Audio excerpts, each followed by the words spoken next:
Welcome to the Faculty of Social Sciences and Law virtual celebration event for our final year students, the class of 2021.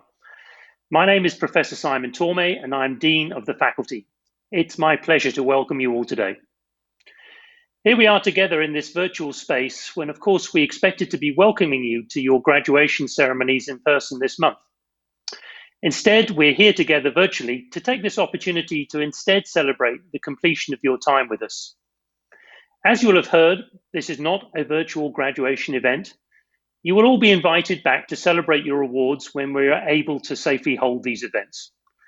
But we do hope that today gives you a chance to reflect on your time living and studying at the university and in the city, and to look to your future.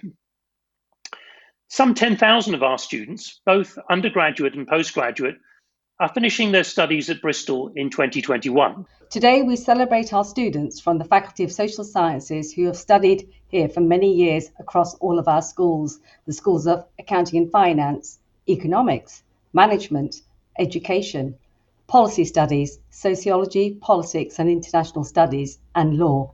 A warm welcome to you all. I would like also to give a warm welcome to our guest speakers today, Professor Hugh Brady, Vice-Chancellor and President of our university, Lauren Hutfield, a final year student in Politics and International Relations. We are all delighted to be joined in the second half of our event by Dr. Katya Adler. Katya Adler is the BBC's Europe editor and leads on BBC's coverage on Brexit and the European Union, the migrant crisis, cross-border terror and the rise of populism. In 2018, she was named PSA's Broadcaster of the Year for her coverage of Brexit. Finally, we are joined by some of our faculty staff and many familiar faces that you will no doubt remember and should be waving to you right now. Thank you. Before we get started today, a few housekeeping notes for you on what to expect for the next hour. You will notice that for students and staff on the webinar that the chat function is open for all of us to use. Please do take the opportunity to thank staff and friends and celebrate and reminisce messages. But please do use the function responsibly and remember that the celebration is for all of us and everyone. If you would like to submit a question for our guest speaker, you can do so via the Q&A box throughout the event. The event will be recorded to share later on for those who couldn't join us live today. You will see that we have our pre-submitted messages before the event, but there will also be an opportunity for you to submit messages as we go through via the link in the chat. If you do want to use social media during the event, please use hashtag Bristol Class of 2021. I'm also delighted to have with us our BSL interpreters, Harry and Connor, with us today. Welcome, Harry and Connor. I would now like to introduce our Vice-Chancellor, Professor Hugh Brady, who will address you. Thanks, Pally.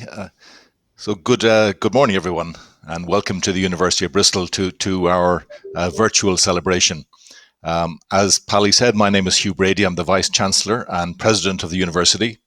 And I'd just like to welcome not only the class of 2021, but I know we have many virtual guests joining us today. So you're all very, very welcome. To the class, this is not, of course, the event that you imagined when you entered the university, but the very fact that you're celebrating online today during a global pandemic is testament to your hard work, to your ingenuity, to the resilience you've shown over the past 2 academic years. We're incredibly proud of what you've done. We're very aware of the many hours that you spent working towards your success. You've earned that success, and it's been a pleasure for us to have been part of that journey. I hope you found your Bristol experience both challenging and rewarding, and above all, I really hope you enjoyed it, different that it may have been. William Butler Yeats is often quoted as having said that education is not the filling of a pail, but the lighting of a fire. And we hope that you use your time at the university to not only acquire the knowledge and skills that will advance your career, but also a love of learning, of research and exploration that will enrich every aspect of your lives over the decades to come. I have just three short requests for you this morning. Firstly, I hope that you appreciate that a degree from the University of Bristol is a badge of excellence that's recognised across the globe, and because of the quality of our staff. Your lecturers and professors are international experts in their areas of scholarship, pushing back the frontiers of knowledge through their research and deeply committed to their teaching mission. Their efforts, as I'm sure you're aware, are matched by equally committed professional services and operations staff, all focused on your success. The past 18 months have been extraordinarily difficult for you. They have also been extraordinarily difficult for all of our staff, and their response has been truly incredible. So please take time afterwards to thank them. I know they will really appreciate it. My second request, I'm sure that for so many of you, your success was more than likely a team effort. I bet that you have many friends, partners, family members, supporters or mentors who've traveled the journey with you, who've supported you in so many ways, who probably lived your anxieties and shared your dreams and now deserve to celebrate your success with you. So again, please take time, whether this morning or over the coming days, please take time to seek them out and thank them. My final request is that you stay in touch. Today you become graduates of a great university, a university that has shone as a beacon of excellence in learning, research and scholarship for over a century, competing successfully with the best institutions across the globe. And the esteem with which your alma mater is held in the UK and across the globe is a testament to the quality and achievements of the university's students, staff and alumni over so many decades. We will not realise our full potential as an institution. We won't be able to compete with the very best universities in the world over the years ahead without your help. And there are so many ways that you can help. We have many alumni who serve as mentors or advisors to students, and you've probably benefited from some of their knowledge. We've alumni who help us arranging placements, work placements, internships, and other valuable training and employment opportunities. Alumni who come back to volunteer and support our student sports clubs, our academic societies, halls of residence associations, and alumni who provide really valuable support for student scholarships, research and other projects. But perhaps more than anything, you can help by serving as ambassadors for your university. Because today, you join the ranks of literally tens of thousands of Bristol graduates across the globe who serve as ambassadors for their alma mater on a daily basis through their values, their words, their actions, the way they conduct themselves in work and life, and above all, the fondness and passion that they retain for the University of Bristol. We hope that you will follow their example. The University of Bristol Alumni Association is not only a great way to stay in touch with us, but also a great way to stay in touch with each other. And remember that you can also avail of our career service for up to 3 years after you leave. So it has been a great pleasure for all of us, an honour indeed to have been part of your journey. Congratulations once again, and now I'll hand back to the Dean.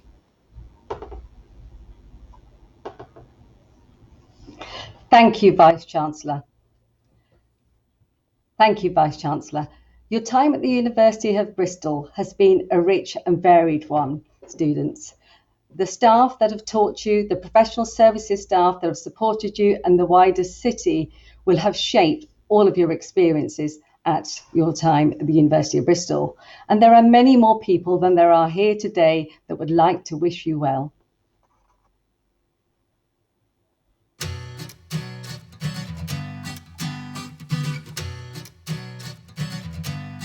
Well, congratulations to the class of 2021.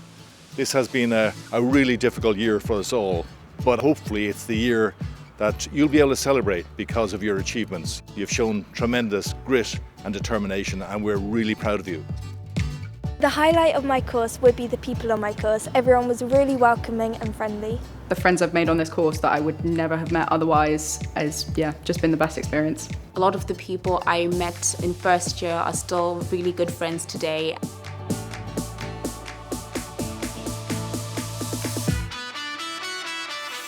The best thing about living in this city is it's potentially the best student city in the UK.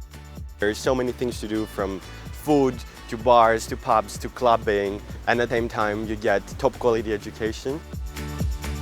Some of my favourite places in Bristol are all the parks, like the Downs, Ashton Court. I really love them, they're really vibrant spaces. Castle Park is such a nice and pretty place. Cabot Tower. St Nick's Market. Harborside, because it's really nice to go down there and relax after a long day of studying in Wills Memorial.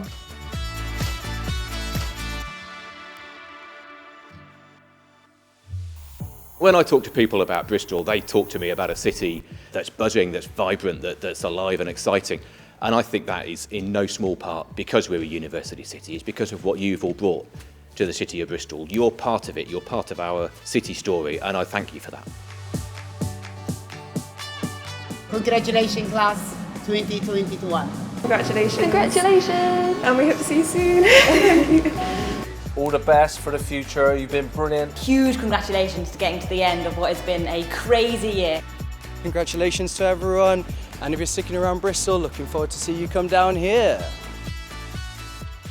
Congratulations guys, graduated, very good, we are hiring.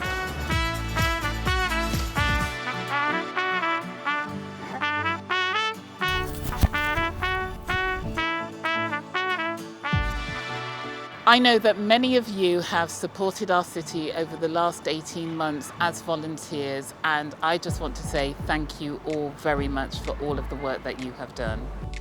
I've discovered the world of volunteering here. There's so much opportunity to volunteer in Bristol, it's unbelievable. You'll always be part of this city, so for those of you that are leaving us, don't forget us and please come back soon. Huge congrats, class of 2021. I'm super proud of all of you. I can't wait to see all the amazing things we'll go out and do, and go out and be great. My message for the class of 2021 is congratulations guys. It's been a hard year. I'm looking forward to seeing you out and about and going back to normality. Congrats guys. It's been such a tough year, but we've done it. Whatever you do, just stay relentless. So, although the last year has been incredibly difficult, there is good news, and that is you are going into a world in flux, into a world that's changing, and I think you therefore have the potential to have more impact and make more of a difference than perhaps any of the other graduating classes did before you. The world needs your talents, the world needs your qualification, and Bristol has given you the best possible start in that regard. So go out there and make the most of it.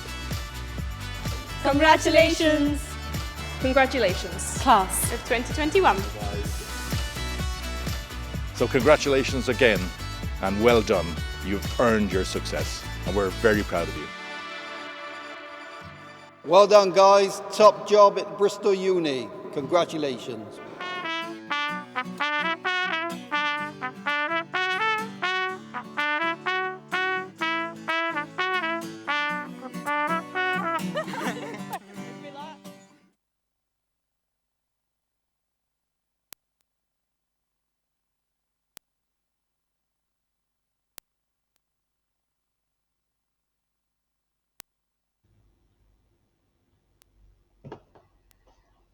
What a lovely film. I hope that brought back some nice memories for you all. We are very mindful that we cannot fully understand what it has been like finishing your studies under these very difficult circumstances for the past 18 months or so. So we are really pleased to have one of our peers who will give some reflections on behalf of you all.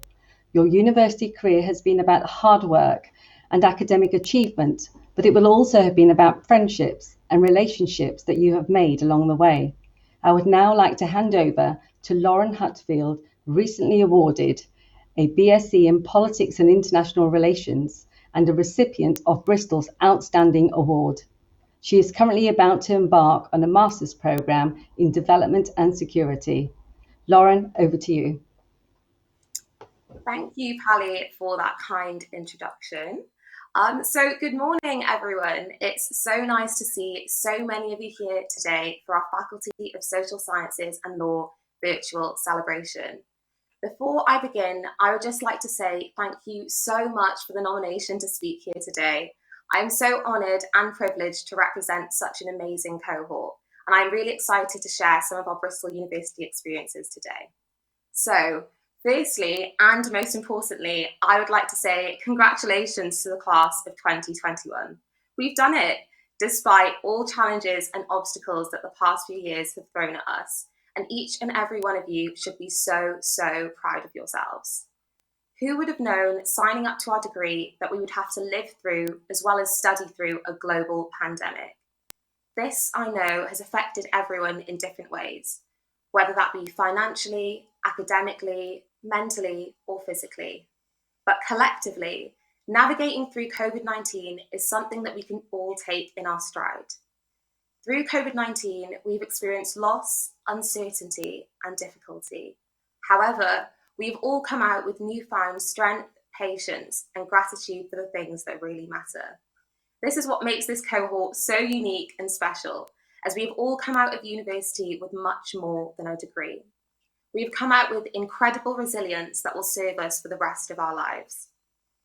Booker T. Washington has a great quote stating, "Success is to be measured not by the position that one has reached, as by the obstacles that which he has overcome."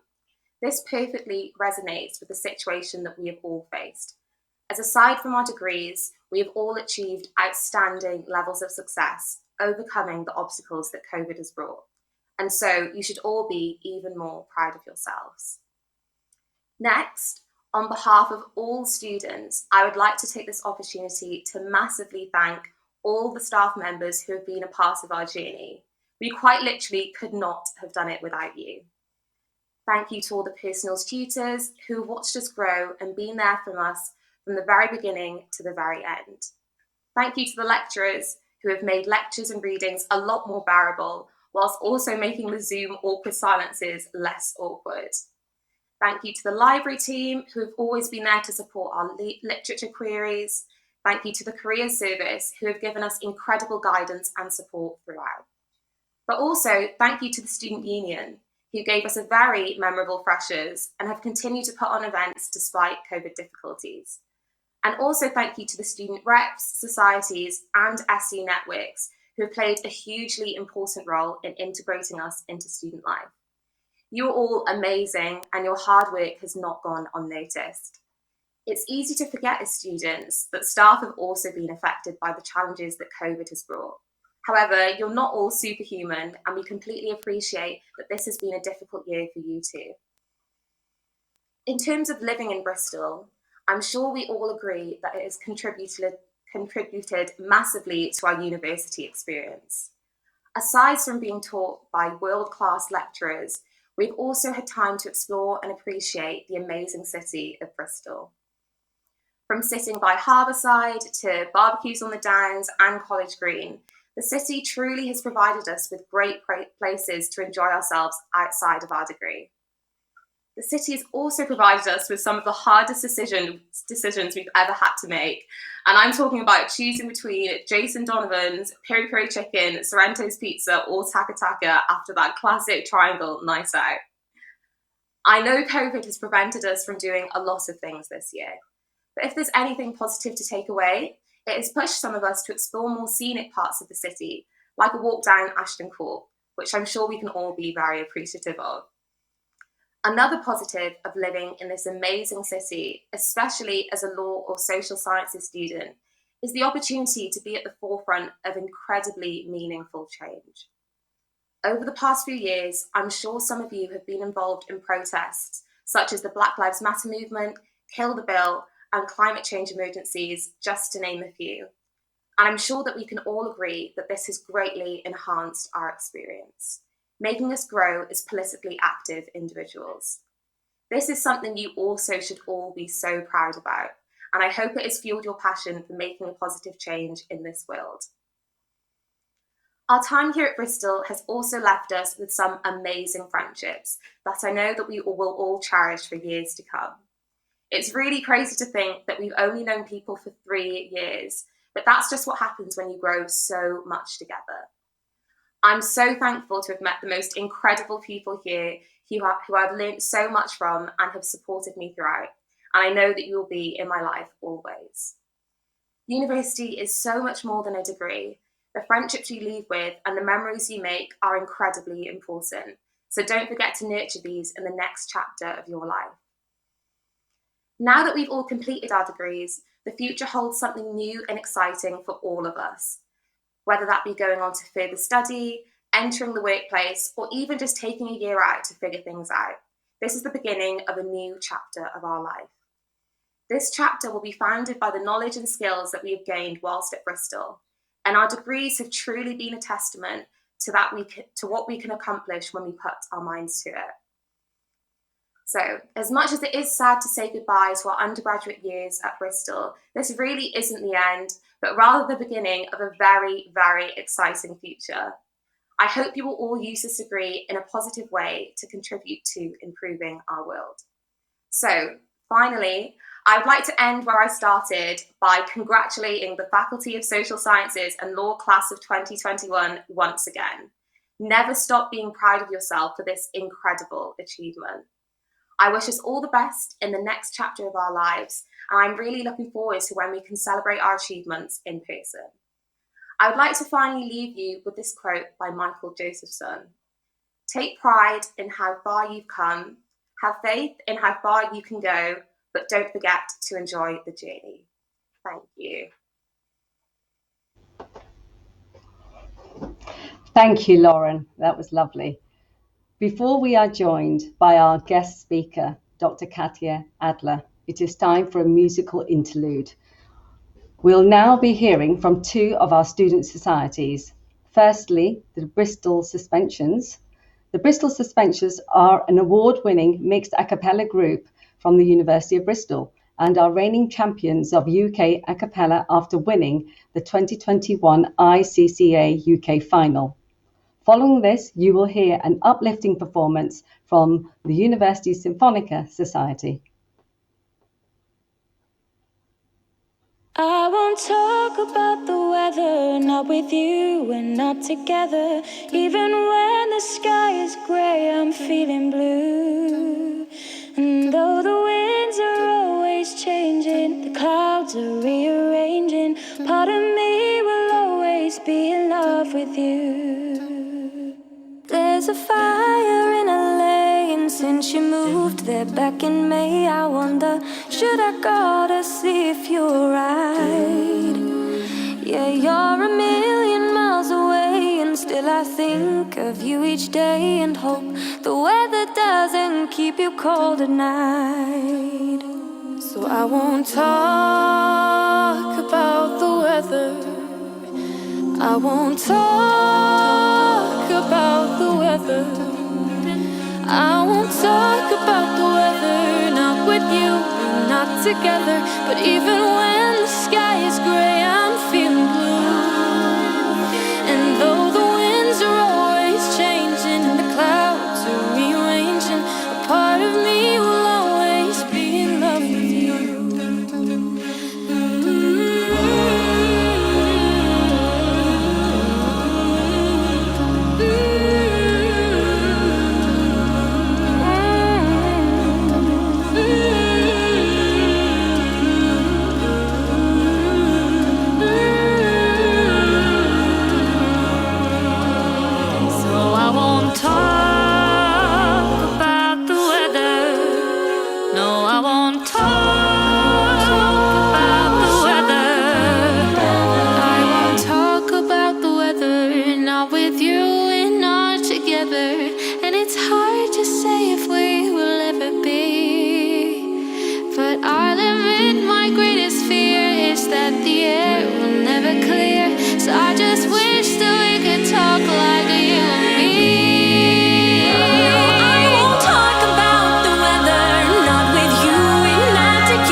Honestly, Annie, that rip is annoying.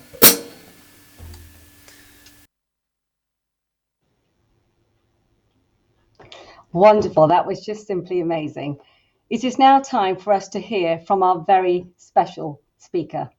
We are very lucky to have one of our own alumni join us today. Dr. Katya Adler graduated from the University of Bristol in German and Italian in 1995. Katya is BBC's Europe editor and leads on BBC coverage on Brexit and the European Union, the migrant crisis, cross-border terror, and the rise of populism. In 2018, she was named PSA's Broadcaster of the Year for her coverage of Brexit. Katya began her career as a correspondent for the Austrian National Radio, working across Central and Eastern Europe and the Balkans. She then worked for Deutsche Welle TV in Berlin before joining the BBC, where she covered politics, breaking news, and conflicts across Europe and the Middle East. Katya was AIB winner for the BBC's Children of War series in 2010 and the Royal Television Society finalist for her film Spain's Stolen Babies in 2011. She's a linguist, fluent in English, German, Italian, Spanish, and French, with conversational Hebrew and Arabic, and has honorary doctorates from the University of Bristol and the University of London. Katya, we are honoured to have you with us today, and I would like to hand over to you to address our social sciences and law students. Over to you, Katya. Good morning. Thank you so much for having me. Good morning, students. I bet you thought you weren't going to be here at the end of your studies. You know what? I think that you just got to embrace it, right? Because it's a huge congratulations on what you've achieved. It's been really hard to get here. Life has thrown you some curveballs. But you know what? Life is full of curveballs. So that doesn't mean that you can just say, oh, well, it was nothing and no one sees what we've been through. We can all see what you've been through, and it's fantastic that you got this far. But I think that, graduating in 1995, that seems a million years ago. But what I've learned along the way, I think, is that you can't avoid the curveballs that life is going to throw at you. But what makes you the person you're going to become is how you deal with those curveballs, you know, how you respond to them. And so far, you're doing great. You continued with your studies in the face of a global pandemic. Put that in your pocket, that attitude that you know you've got and that determination you know you've got, because, you know, it'll come extremely useful on life's journey. And I think I've been lucky enough through my career as a journalist and reporting all over the world to see people with that grit and determination a mile away from us. I was thinking this morning about when I went to Manila in the Philippines, and I found this community of homeless children who had found this enormous graveyard where there were these incredible sort of, you know, vaults and sort of family areas in the graveyard. And they turned that graveyard into their home, their school, and their playground. And I mean, that was a humbling experience, as it was in Gaza, in the Middle East, where there were children whose school had been bombed, and they were so determined to get an education, to try and make something of themselves, despite the adversity around them, that they said to their teachers, please teach us anyway. And so amongst the rubble, they were sitting there in their school classes. So it really is what you make of those curveballs in your life. And I think that, you know, as you finish your studies, it's like, what am I going to do the rest of my life? Where am I going to go? You know, I've got these big ambitions. How am I going to get there? Right now, we've still got a pandemic going on. In times past, there were other things that were, you know, seemed huge adversities, you know, whether it was being in post-war times or during war times. What you need to know is have that courage that human beings can do it, that you can do it. And despite global pandemic or whatever the curveballs, there's nothing to stop you reaching for the stars. But you have to know that you need a step ladder to reach those stars. Because I think that, you know, when you finish a degree from a university as respected as the University of Bristol, you know, there is this huge temptation to think, I want to be whatever it is. You know, I had this burning desire to be a foreign correspondent at the BBC. Now, you can't do that from one day to the next, right? You have to take those stepping stones. And I think that it's also, again, it's like the attitude to the curveball. It really will help you what your attitude to those stepping stones are, because you can just see like, oh God, I've got to start at the bottom and I've got to do all this stuff and I've just got to grit my teeth until I get where I want. But then isn't that a bit of a waste of time? Just like during the pandemic, look at those amazing musicians just now. You don't stop making music because you can't be in a room together. And just because you have to take a step ladder to your dreams and your career, which you can achieve, you can go for it. You should always, always go for it. But while you're on that journey to get there, look around you and enjoy it, because that time is never going to come back. I mean, so yes, I wanted to be a foreign correspondent in war zones. That was my dream. I wanted to report the truth. I wanted to see the victims of war, and I wanted to bring their truths to people sitting comfortably on their sofa at home. But not the BBC or CNN or any big organization is going to see a student who's just finished their degree and say, yep, off you go. You have to prove yourself on your way. So we just heard there that I started at the Austrian Broadcasting Corporation. I started in children's programs. Now, I could have said, oh, God, children's programs, I want to do news. But I took it as an opportunity to learn all the technology into making programs, into making news, and to putting my stamp on it. Fortunately and unfortunately, the young children's program that I was doing was so successful that the Ministry of Education in Austria decided to send me across the country to perform at schools. And because I had a sidekick that I made up, which was this cat who was helping children get quiz questions right, I travelled around Austria with a man dressed in a cat's costume and danced the hokey cokey more times than I'd like to remember. That wasn't my dream job, but I had a lot of laughter doing it. I got to see every single corner of Austria, which is a small country, but amazing. I met all sorts of incredible people. And by throwing myself into that, I persuaded my boss at the time to give me the key to where eventually, it's a much longer story than we have time for here. But it is important to kind of look around you on the way. And in two respects, really. One, the people around you. So yes, it is good to have ambition, and you absolutely have to go for it. I remember a student who had just finished his degree when I was working as the BBC correspondent in Spain. And he kept writing to me and writing to me and writing to me saying, I want to be your assistant. I will do anything that there is to do. I just want to learn about TV and radio, and I want you to take me with you. I'll work for free. I'll do anything. I was so busy. You know what? It was nagging in the back of my mind, but I never actually got around to writing to him. And he wrote and he wrote and he wrote. And then one day I was in the center of Madrid, and Spain had just legalized gay marriage. And I was in an area of Madrid where there was a massive street party, people celebrating the fact that gay marriage had become legal. There was noise, there was music, it was like a complete chaos in the streets. I was filming, and there was this sort of party atmosphere there. And from out of the crowd, I hear, Katya Adler, Katya Adler. And it was that student. Now, I didn't know what he looked like, but he came running up to me and he said, hi, I won't say his name here, but, I'm the one who's been writing to you all these months. And I was so impressed by him and the fact that he'd never given up, that on the spot I said, right, just come tomorrow and we'll work together. And now he's got a great job at Sky News. But, he didn't give up. He didn't take it as an insult. He didn't say she wasn't interested, because, of course, you don't know what's happening at the other side of the email. The fact is, I was impressed, but I just didn't have time to answer. And I wasn't sure what I could really offer him. But he just absolutely didn't give up. Don't give up. Don't give up on yourself. While you're on your way up that ladder, remember to respect those around you. First of all, just because, you need a team to make the success that is you, whether it's in your social life with your friends who support you also in times, in down times, or your family, or in your career, you have a team around you. And even if it's only for selfish reasons, you never know if you treat somebody badly where they may reappear again on your career path. So respect those around you.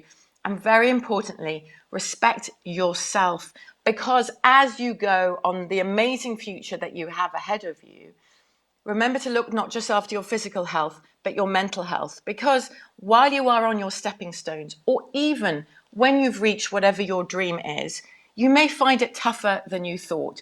You may find that you're banging on a door and it doesn't open for you. You are the only person who knows what is best for you. And when you've got that balance, and when things are getting you more down than they're giving you the positives, you owe it to yourself to rescue yourself and take yourself out of that situation. It's extremely important you do that, because however many friends you have around you or family, you are the one who best knows yourself. And so the buck literally stops with you.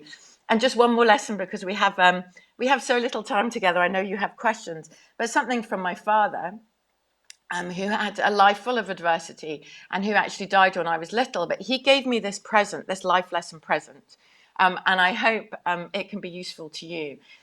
And that is about taking pleasure in the small things. That may sound boring right now, but it really, really isn't. Because if you have a bad day for whatever reason, and at night the stars are shining brightly, or you hear some amazing music like we just heard just now, or whether you have a pet at home and they come and snuggle next to you, or whatever it is, someone smiles at you on the bus, take it.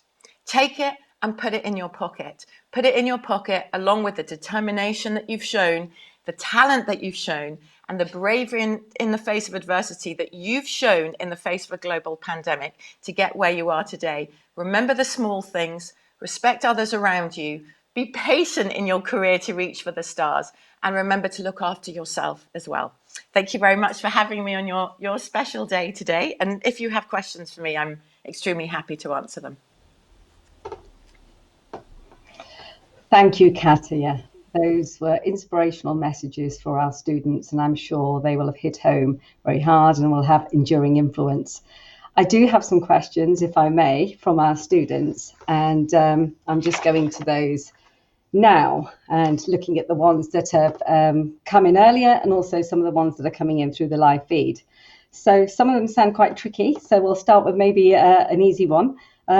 So perhaps you could just say something very briefly about what made you decide to become a journalist, and how did you get into the industry?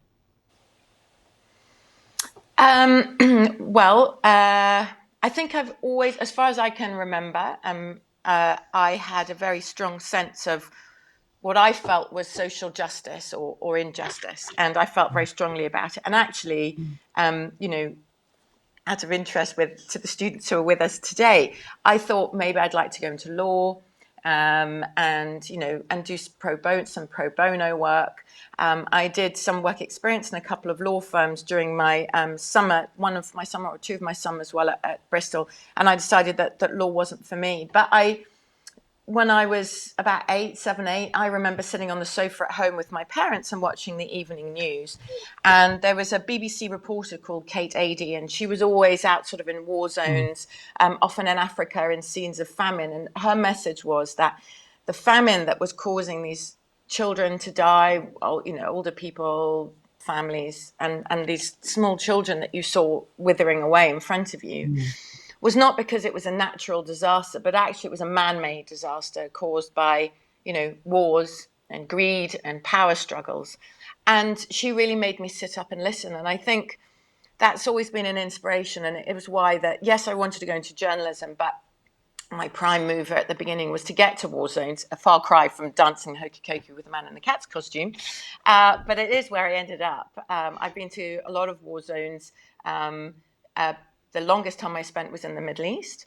And I think it was this idea of, like I said, bringing truth into people's homes. So, it's changed, hasn't it? Because most of us consume our news now on our phones. We don't wait for the evening news. But, at the time it was still the evening news. But frankly, whenever it is the idea is just to provoke those who are so comfortable, whether they're on their sofa or at the gym looking at the news on their phone or whatever it is, to say, hey, wake up.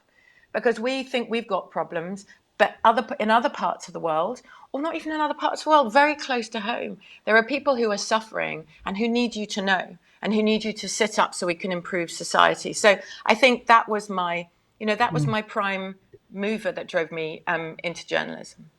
That's great. Thank you for that answer.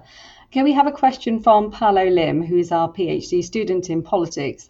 And he says, do you remember having moments after graduating that shook your confidence, and how did you cope with that? All the time. All the time. I mean, we're human. I think people who say that they never falter, I can't imagine that to be true, to be honest. I think that we always doubt ourselves, and I think that it has a good and a bad side, right? So especially with social media, and when you're a public figure like I am now, I know you asked me straight about graduation, but on social media, if you become known, you're attacked. So I think that there's a balance, because when there are criticisms leveled at me, and also as I started making the career ladder, I always try to listen to those criticisms, because I always think there's room to improve ourselves. We can always get better, and we can always learn more, and that's partly why I love being a journalist, because I feel like I'm learning all the time. I cover so many different subjects, meet so many different people, and you learn and you learn and you learn from the people that you meet. On the other hand, we can always improve our game, but self-criticism can also be extremely destructive, and listening too much to social media or criticisms or echoes of criticisms on social media is also extremely destructive for our mental health. That it's well covered now, but that doesn't mean that we know how always to protect ourselves. As for crises of confidence after leaving university, yeah, of course. I think, if you leave university with big plans. We all have big plans in one way or another. There is a big gap between leaving university and reaching whatever that goal is. And even if you're confident and you're ambitious, you probably will also ask yourself, can I do it? Am I good enough? Can I reach that? You'll always find people around you. I did all the way, still now, who say, no, you can't do this because of that. You won't be able to do that because of that. Ignore. Just block out that noise. Trust in yourself, but as I said, in a respectful way to others, and also in a respectful way to yourself. So all of it, life is not black and white. News isn't black and white. In this world that we live in now, where you can get news from so many different sources, who do you believe? Well, you know what? It's often the most boring answer. It's not the black and the white, it's the shades of grey. And that sounds boring. But, I live in Belgium now. The sky is often grey. I've lived here for quite a long time. You get to learn to appreciate the differences in the shades of grey. But honestly, in life, what I mean is it's not boring, and it's not always the extremes. It's about finding that balance between lacking confidence, which makes you look at yourself and to how you can improve, but having the confidence to continue and to say, I can do it. That's great to hear. Interestingly, the criticism and the scrutiny that you talk about through social media, and that obviously affects people like yourself that are in the public eye, but it's likely to affect different kinds of people in different industries. You had a lovely message about taking solace in some of the small things, and I have a question here about criticism and scrutiny being in the public eye, and there are other careers that our students might take, again, which may lead them to be in the public frame. Is there anything else that you'd like to say in terms of how you personally cope with that public scrutiny and criticism? So I like the idea of taking solace in the small. Is there anything else you might want to say to the students with regards to that? So I think that, there are people who are a lot more famous than I am, and who have come out quite publicly and said how much they suffer because of the criticism on social media, and how they became addicted to scrolling down and looking at that criticism. That is something that you have to guard against. I think, even if you don't become a public figure, say you're a lawyer at the moment and there's hate out there for lawyers, or you go into, banking and there's hate out there for bankers, or whatever it is, or whether it's a more personal thing, people who struggle with, weight issues or personal image issues, or whatever it is.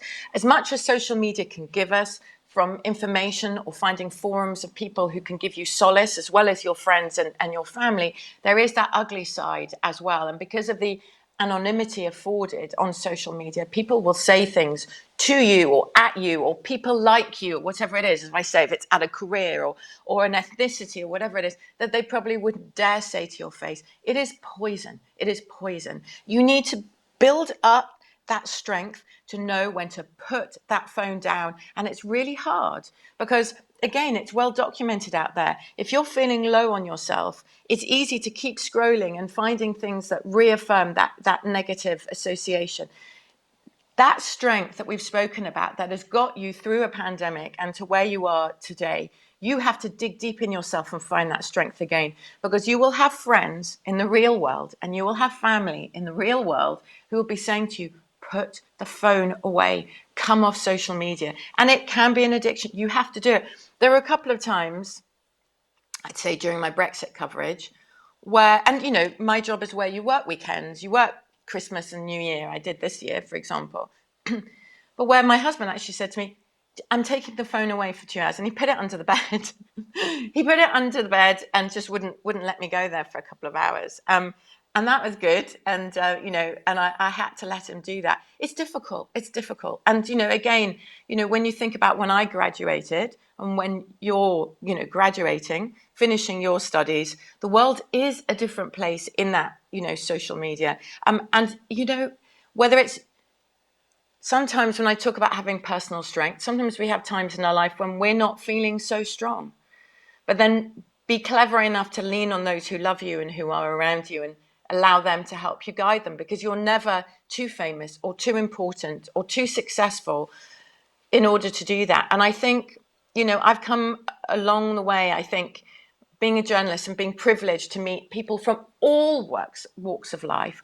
What really strikes you when you meet prime ministers or presidents or, you know, the heads of big corporations is that they may have this image or they may sell this public image, you know, like actors do, but we are all vulnerable human beings at the end of the day, and we're all imperfect. And as human beings, I've often been so much more impressed by the people I've met amongst the rubble in war zones and their resilience, their stoicism, and the fact that they are honest about their vulnerability and they will cry and they don't hide it or pretend to be somebody else, than some of these people with these massive titles who build all the walls around themselves. So, you know, don't be afraid to be who you are and don't hide yourself for other people. We have this shot, you know, at our lives. Surround yourself by people who are good for you. This all sounds like very airy-fairy, and they're cliches, but they're cliches also because they're, you know, they're true. If you feel bad, go and turn to somebody who. It's as simple as that. Have a cup of tea or a coffee or, you know, whatever it is. Have a cry, you know, and pick yourself up and start again. Tomorrow is always another day. Another big tip I've got for you: when you start off in the world at work and you get really angry, or even in your personal life, you know, say it's with a boss or a co-worker or even with a friend. When you're so angry in the middle of the night, do not write the email. Put your anger on a piece of paper. Do not press send on the email, because I can almost promise you the next day you won't feel like that anymore. That is a really good tip, because that can really harm you in your career. Somebody, as a manager of mine earlier on at the BBC said, don't send, don't press send. Write it if you need to the night before, save it, do not send, and see if you really want to send it the next morning. That's one of the best pieces of advice I've ever had. Great. Thank you, Katya. I've heard that advice before. I think it's a very good tip. Okay, so let's go on to another question. I think your comments about resilience are really important in the context of the last question and the team that you build around you, both for your success and also for the times that you're not feeling quite like you are having the success that you deserve. So I have another question from Meghna Baru, and I'm going to combine it with another question, which is about, really, can you talk to us about your proudest moment to date in your career? If you one, I suspect. That's a difficult one. You know what? I'm really sorry, but I'm going to have to disappoint you and say I don't have one particular one. And this really, really, really annoys my kids when they ask me things like, what's your favorite film, or what's your favorite story, or, you know, what's your favorite song, or whatever it is. I don't have like that one favorite. I don't have, you know, that one proud moment. I have favorite moments in my career. I have, I think one of them is I did a 1-hour documentary on the drug wars in Mexico. This is many years ago now, 2009, 10, I think. And I did the film with a female producer director, an Italian woman, brilliant. I loved that partly because I loved working with her. She is somebody like me who takes her job very, very seriously, is very dedicated, but doesn't take herself too seriously. I've always found that really important, to be able to have a good laugh at yourself, but also who's very dedicated to the subject matter. And I think that, you know, there are lots of films that have been made about the bang bang of, you know, the drug wars, the cartels, and da da da da. And obviously that was part of our film. But the reason we made the film was to have a look at why, I hate this phrase, so forgive me for using it, ordinary people. Awful phrase, there is no such thing. But, you know, people like school teachers or, you know, postmen or women or whatever, why were they getting involved in the drug trade? And we wanted to have a look at that human aspect. And it turns out that if you are a school teacher, at the time you were paid $40 a month for your salary, despite working all those long hours. And you couldn't offer anything to your children, no future. You become a drug runner, and all of a sudden you can send your kids to the best schools, send them on a holiday, send them to university. It was telling that human story, the human story of mothers and fathers who took their children's lives in their hands to take them to school. Because when the drug cartels pay people to, you know, to kill their enemies or whatever, they just sort of scatter gunfire, and anyone who's in the way in broad daylight would get shot. Innocent bystanders all the time, could be kids on their way to school. It was a human cost of this drug war that, you know, in Mexico, that we really wanted to bring across. And I'm really proud of what we did. And it was an amazing collaboration with an amazingly talented woman who I worked with. And it was a brilliant experience. But I think that, you know, working for the BBC comes under a lot of flack now. People say it's biased here, it's biased there. My experience of it, working for it now for more than 20 years, you know, its name is a public broadcaster. And that means that we're supposed to broadcast to inform the public.